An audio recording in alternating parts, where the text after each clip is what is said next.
Hello, this is Alex Lamb. Today I'm going to be talking about whether the US is falling behind China in artificial intelligence research and the broader question of how AI research is distributed across the world. There have been a lot of hyperbolic claims about this from governments, the press, and social media, but a lot of the claims are sensational and anecdotal. So instead, I'm going to try and take a level-headed and empirical look at this issue. So what has been claimed, both by the government and the media? In 2016, a White House report, late Obama administration, claimed that Chinese labs had published more AI research than US labs, and also that these papers have more citations than publications from US labs in total. These claims were later echoed by several media sources, including the Washington Post and the New York Times. However, the White House report counted papers in journals which aren't widely recognized or influential within the AI community. So what data can we pull up to examine these claims more critically?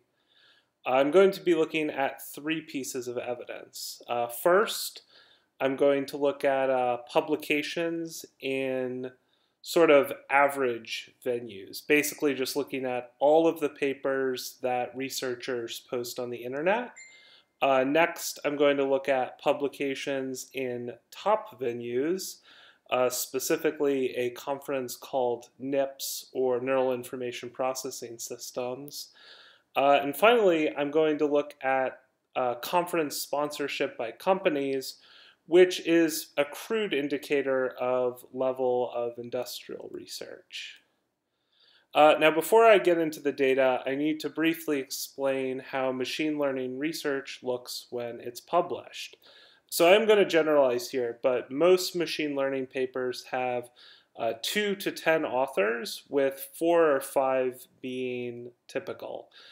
These authors are put in a specific order, and you might think that the most important author is first and the least important author is last, but actually it's a little bit more complicated than that.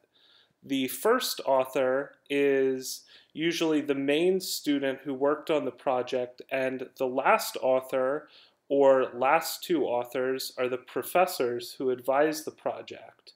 The person who came up with the idea is, with some rare exceptions, either the first or last author, and there's usually no way to tell which one it was. Even in industrial research, this template is usually followed, with the most senior researcher being last, and the most active junior researchers coming first. The 2 main machine learning conferences are NIPS and ICML, which both have acceptance rates of about 20%. Of the papers accepted, some are selected as oral presentations, and that has about a 2% acceptance rate. Now, of all the machine learning papers that are produced, a relatively small percentage of them go to a top conference like NIPS or ICML, but almost all of them get posted on a website called arXiv, which doesn't really have any hard acceptance criteria. So first, I'm going to look at the papers that are published on a website called arXiv, and basically I counted the papers and the institutions by hand for one arbitrary week from August 31st to September 6th. So there could be some arbitrary biases in that week that I picked, but none that I'm aware of. So going by the institution of the first author, about 58% of the papers were from US institutions, 20% were from somewhere in Europe, and 7% were from China. And if you look at the last author, the statistics look pretty similar. So next, I looked at the publications in NIPS 2017, and here I just counted all of the author-institution pairs across all of the papers. And a limitation to that metric is perhaps that it overcounts papers with lots of authors, But NIPS papers usually have 2 to 8 authors, and they never have an absurd number of authors, so I think it's a pretty reasonable metric. And for NIPS 2017, there were maybe 600 papers, and about 2,450 of these author paper pairs that I'm listing here. So if you look at the labs with more than 50 of these pairings, you have 8 labs. 5 of them are universities in the US, 2 of them are company-owned labs in the US, and one of them, DeepMind, is a UK lab owned by a US company. We see a few Canadian universities near the top, with Montreal and Toronto both at 32. The top Chinese institution is Tsinghua with 28, which is impressive, but behind 12 universities. So from an institutional perspective, US universities and US companies seem to be pretty dominant. Another important message to take from this is that no one institution is really that dominant. 4 of the top are industrial research labs, with DeepMind accounting for a total of 4% of all of these author publication pairs. So we can also look at counts of oral presentations at NIPS. The acceptance rate for oral presentations is between 1 to 2%, with a total of 45 accepted in 2016. So it's a lot more selective than the overall NIPS conference. So when you look at these, you see that about 53% of these papers come from US institutions, and about 22% come from EU institutions.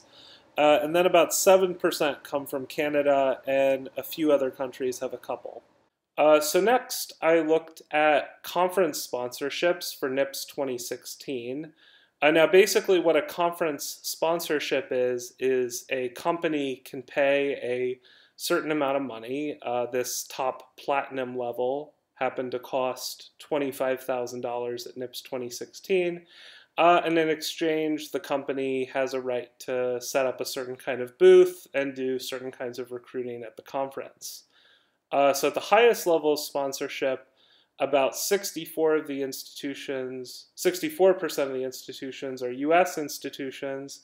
And I did count DeepMind as British, even though it is owned by a US company.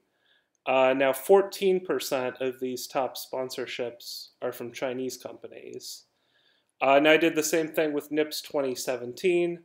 Sponsorships in 2017 for NIPS were a little bit more expensive, with the top sponsorship costing $80,000. And this year, 71% of the top sponsorships were from US companies. I also looked at conference sponsorship for iClear 2016, and iClear is a more deep learning neural network focused conference. Now at this conference, all of the top level sponsorships and 77% of the total sponsorships were held by US companies, and about 8% were held by one Chinese company, which is Baidu. So far, I've looked at the representation of different institutions in publications and conference sponsorships. But what if instead of looking at institutions, we look at the actual people doing the research? To study this, I looked at people's names, which isn't perfect and has a decent error rate, but is probably a rough estimate of ethnicity and is probably reasonably correlated with nationality. And this kind of method has been used in social sciences research before. So for the 1 week of archive papers I counted, 37% had a Chinese first author and 20% had a Chinese last author. 33% of the NIPS papers had a Chinese first author, and of the NIPS oral papers, which is about 10 times more selective than the overall NIPS conference, 20% had a Chinese first author. The overall conclusion that I draw from this is that among relatively junior researchers who make up the majority of the community, roughly 40% are Chinese, and more senior researchers are roughly 20% Chinese. Overall, the computer vision community is more heavily Chinese than the machine learning community as a whole. As an aside, I also counted that about 10% of NIPS 2017 papers had a first author with an Indian first or last name. To wrap things up, are the claims that we discussed earlier justified? The short answer is that Chinese researchers do make up a sizable fraction of the field, from 20% to 50%, depending on exactly what you look at. And this percentage has a pretty good chance of going up as today's junior researchers take on more senior positions. At the same time, a much smaller percentage of research, perhaps 5 to 20%, is done at Chinese institutions. Of these, Tsinghua, Peking University, and the Chinese University of Hong Kong are the most publishing institutions, which is distinct from the situation in the US, where the top institutions are a nearly even mix of industry and academic labs.